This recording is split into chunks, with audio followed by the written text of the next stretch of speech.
Cette semaine, dans le Macronomètre, on va noter la réforme de l'apprentissage du gouvernement avec un 4 sur 10.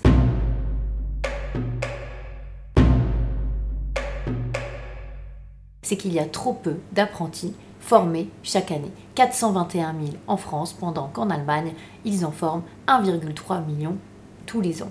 La question, c'est comment faire pour augmenter ce nombre d'apprentis alors que les précédents gouvernements ont énormément tergiversé.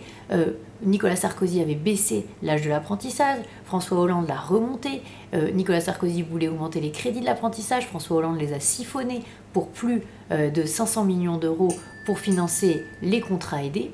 Aujourd'hui, on n'a pas réussi à faire augmenter le nombre d'apprentis comme c'était l'objectif à 500 000 par an.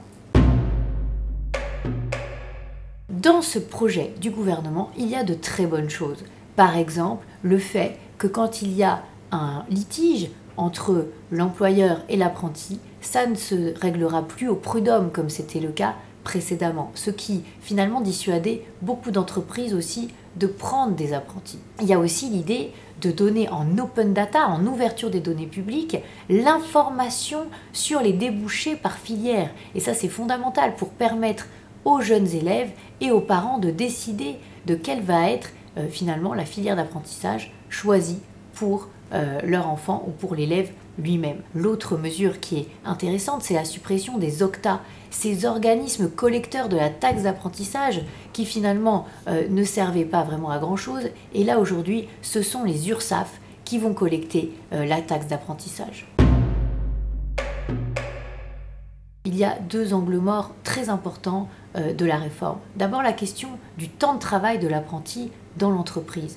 Aujourd'hui, si on fait le compte filière par filière, mais notamment on peut prendre la métallurgie, un jeune apprenti dans la métallurgie, il va travailler véritablement dans l'entreprise que 910 heures par an. Tandis que son homologue en britannique, le jeune apprenti britannique ou le jeune apprenti allemand, lui, il va travailler entre 1200, 1300, 1400 heures dans l'année dans l'entreprise. Là, le gouvernement assouplit un peu les conditions d'augmentation du temps de travail pour les apprentis, mais ne donne pas véritablement de directive pour augmenter le temps de travail annuel de l'apprenti dans l'entreprise.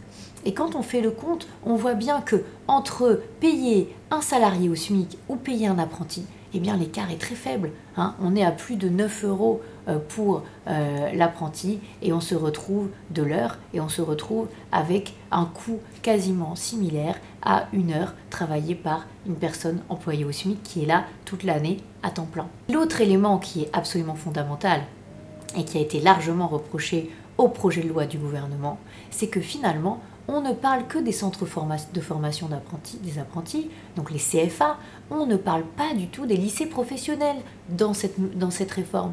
Pourquoi? Alors que dans les lycées professionnels, il y a 660 000 élèves par an qui vont vers un bac pro ou un CAP.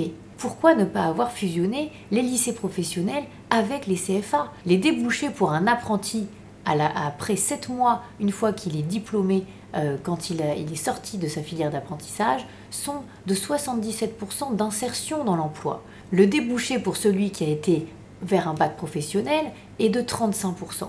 C'est-à-dire que l'insertion dans l'emploi est 2 fois meilleure, quasiment 2 fois meilleure pour un apprenti que pour celui qui a suivi une filière professionnelle gérée entièrement par l'éducation nationale. Il faut que l'éducation nationale accepte de lâcher tous ces lycées pro et de permettre que les entreprises soient vraiment à la manœuvre, beaucoup plus dans la formation des jeunes.